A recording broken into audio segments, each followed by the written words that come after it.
မ်းသာမှုကြော်ကြားမှုအာဏာရှိမှုကမ္ဘာပေါ်မှာရှိတဲ့ຢာတွေအားလုံးပင်သမျှဘရင်ဂိုးပြော်ကြားပိုင်ဆိုင်ထားပါတယ်။ဒါပေမဲ့သူကွက်မြတ်မခံရခင်မှာတော့ငါရှရနာတွေဟုတ်လားမင်းတို့လိုချင်ရစီရမယ်ရှာကြစမ်းကမ္ဘာပေါ်မှာငါပိုင်ဆိုင်ခဲ့သမျှအရာတွေအားလုံးကိုပင်ထဲမှာထားခဲ့တယ်ဆိုပြီးတော့အော်ပြောသွားခဲ့ပါတယ်။သူပြောရတဲ့စကားဟာတကဘာလုံးကိုပြန့်နှံ့သွားခဲ့ပြီးတော့လူတွေဟာပင်ထဲကိုရွှဲလွှင့်ကုန်ကြကပင်သမျှခစ်ကြီးတစ်ခေတ်စတင်လာပါတော့။တာယာရဲ့မနက်ခင်းတစ်ခုမှာတော့တင်မော်ရီတစ်ခုကရေဝဲတစ်ခုကိုဖျက်သွားနေရပြီးတင်မော်ဘော်ကလူနှစ်ယောက်ကလည်းပင်လယ်ပြင်ကြီးကိုငေးကြည့်နေခဲ့ပါတယ်။ဒီချိန်အနီးနားကိုစီပိုင်းတစ်ခုမျောလာနေပြီးစီပိုင်းထဲမှာတော့မန်ဂီတီလူဗီဆိုတဲ့ကောင်လေးတစ်ယောက်ပါလာခဲ့ပါတယ်။တင်မော်ရီရဲ့မှာတော့အရှိကရေဝဲကတင်မော်ကိုမထိခိုက်နိုင်ဘူးလို့မှတ်ခါအေးစေးပါတီပွဲတစ်ခုကိုကျင်းပနေကြပါတယ်။လူဗီပါလာရဲ့စီပိုင်းကိုမြင်တွေ့သွားတဲ့တင်မော်သားတွေကအပေါ်ဆွဲတင်လိုက်ပါတယ်။အဲ့ဒီအချိန်မှာပဲတင်မော်သားတယောက်ကပင်သမျှတင်မော်ကြီးသစင်းကိုလှမ်းမြင်လိုက်ပြီးတော့ပင်သမျှတင်မော်ကြီးလာနေပြီဆိုပြီးအော်ဟစ်လိုက်ပါရဲ့မချခင်မှာပဲပင်သမျှတွေဟာတိုးတင်မော်ကိုစတင်တိုက်ခိုက်ပါတော့ရဲ့ပင်သမျှခေါင်းဆောင်မိန်းမကြီးအဗီဒါကကော်ဖီဆိုတဲ့သူ့ရဲ့ပျော့ဖက်ဖက်တင်မော်သားလေးကိုဒီပင်လယ်ပြင်မှာအလှဆုံးကဘသူလဲလို့မေးလိုက်ပါရဲ့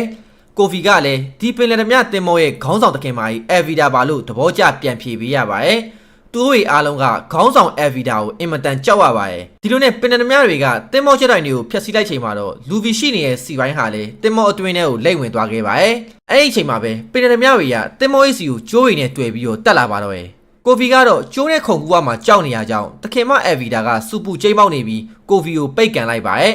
ဒီလိုနဲ့ပင်သမျှတွေဟိုဘက်တင်မောကိုတိုက်ခိုက်နေချိန်ကိုဖီတယောက်ကတော့မိဖို့ကြောင်ထဲကိုဝင်လာခဲ့ပါရဲ့ရုံမင်းဆန်ခတ်ဖြစ်နေကြချိန်မှာပဲခိုးကြောင်ခိုးဝက်ငတက်ပြားကောက်မာလေးတယောက်ကလည်းပင်လယ်သမျှတင်မောပေါ်ကိုကျိုးနဲ့တွေ့တက်လာနေပါတယ်။တင်မောစီကိုခိုးဝင်မှုကြိုးစားရင်းမှာပင်လယ်သမျှနဲ့တက်တဲ့တိုးလို့အမှောက်တိတ်ပေးလိုက်ရပါတယ်ရဲ့။ကိုဖီကလူဗီရှိရဲ့စီပိုင်းကိုမိဖို့ကြောင်ထဲကနေလှိမ့်လာပြီးတော့တဲလာပါရဲ့။ဒါပေမဲ့ပင်လယ်သမျှတွေနဲ့တိုးပြီးသူတို့ကစီပိုင်းကြီးကိုခွဲဖို့လုပ်ပါတော့ရဲ့။ဒီချိန်မှာပဲစီပိုင်းတွေကလူဗီထွက်ပေါ်လာခဲ့ပြီးပင်လယ်သမျှတွေလည်းလဲကျသွားခဲ့ပါရဲ့။လူဗီကဘသူတွေလဲဘာတွေလဲမေးလိုက်တဲ့အချိန်မှာတော့ပင်လယ်သမျှတွေကမခံလေးစားလုပ်တယ်ဆိုပြီးတော့ဓာတ်နဲ့ပြေးခုတ်ပါတော့ရဲ့။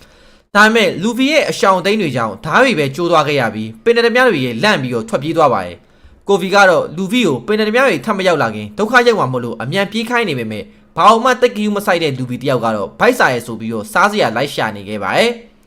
ဒီလိုနဲ့စတိုကန်တစ်ခုရဲ့ကိုရောက်လာခဲ့ကြပြီးတော့ကိုဗီကတော့ဒီနေရာဟာလူဗီအတွက်အလုံးကျုံဆုံးပဲလို့ပြောနေခဲ့ပါရဲ့လူဗီလည်းစတိုကန်ရဲ့တစ်တီးတွေကိုစားနေရင်ကိုဗီအကြောင်းကိုမေးမြန်းလာပါရဲ့ကိုဗီရဲ့ပြောကြားချက်အရတနေ့သူငားများဖို့ကမ်းခြေကနေလှေတစည်းကိုစီးလာပေမဲ့တကယ်တမ်းမှာတော့ငားဖမ်းလေမဟုတ်ပဲနဲ့ပင်သမျှလေဖြစ်နေခဲ့တာပ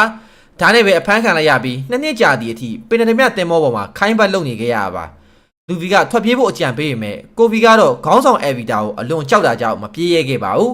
တစ်ဖက်မှာလည်းပင်သမျှတွေကဟိုဘက်တင်မောပေါ်ကနေပစ္စည်းတွေကိုတင်နေကြချိန်ခိုးကြောင်ခိုးဘက်ကောက်မလေးကလည်းပင်သမျှတွေရဲ့ပစ္စည်းတွေကိုပြန်လဲခိုးယူနေပါရဲ့လူဗီကကိုဗီလိုကြောက်တဲ့သူတွေကိုသဘောမကျကြောင်ပြောလာပါရဲ့ကိုဗီကတော့လူဗီလိုစီပိုင်းနဲ့ဝင်ပြီးတာထွက်ပြေးဖို့တတိရှိခဲ့မယ်ဆိုသူလှုပ်ချင်တာတခုရှိကြောင်းပြောခဲ့ပါရဲ့လူဗီကလည်းသူ့ရဲ့အိမ်မက်ကပင်သမျှဘရင်တယောက်ဖြစ်လာဖို့ပဲလို့ပြောလာပါရဲ့အယောင်အံအားတင်သွားရဲ့ကိုဗီကပင်သမျှဆိုရင်အခြားဖွဲ့သားရေရောဗမာလဲလို့မေးလာပါရဲ့ပင်သမျှဘရင်ဖြစ်လာဖို့ဆိုပင်သမျှဘရင်ဂိုးပြော်ကြထားခဲ့တဲ့ One Piece ရတနာကိုရှာရမှာဖြစ်ပြီးတော့ One Piece ကိုတကဘာလုံးကပင်သမျှတွေရလဲရှာနေကြရပါဒါမဲ့လူဗီကတော့ဖြစ်နေတာတွေကိုဂယူးမဆိုင်ပဲနဲ့သူ့ရဲ့အိမ်မက်အကောင့်ထဲပေါ်လာဖို့တေဒီအထိတိုက်ပွဲဝင်သွားမှာဖြစ်ကြောင်းပြောလိုက်ပါရဲ့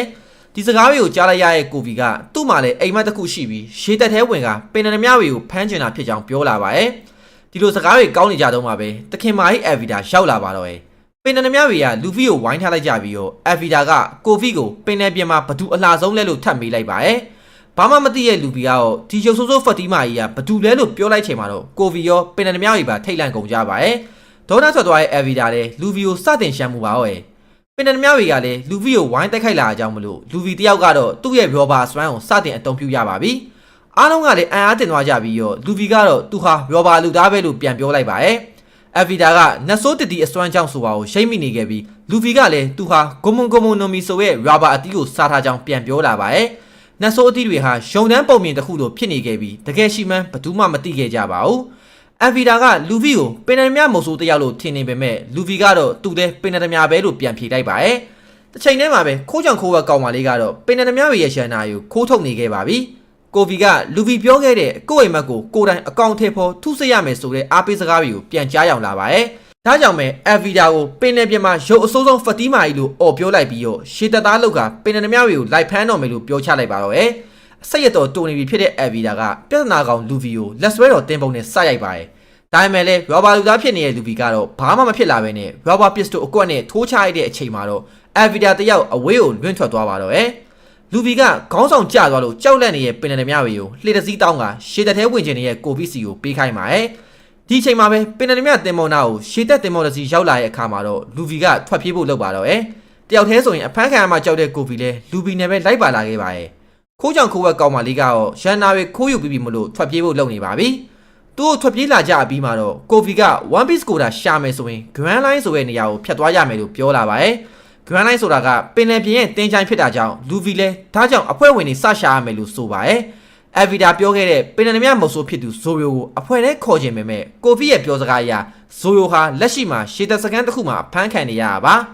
ဒီလိုနဲ့ပဲတိုးတငယ်ချင်းနှစ်ဦးဟာပင်လယ်ပြင်ပေါ်ကိုရွက်လွှင့်ရင်းနဲ့ဆက်လက်ထွက်ခွာလာခဲ့ကြပါတော့။ဂျာကတော့ One Piece ရဲ့အပိုင်း1ဖြစ်ပြီးတော့အပိုင်း2ကိုကျွန်တော်စတင်ပေးတော့ပါမယ်။ Like follow subscribe လေးလုပ်ပြီးတော့ comment တစ်ခုမှတ်ပေးခဲ့ကြပါအောင်။ share ပေးခဲ့ကြပါအောင်ကျေးဇူးအများကြီးတင်ပါတယ်။ကျွန်တော်ကတော့စက်မှတ်ပါ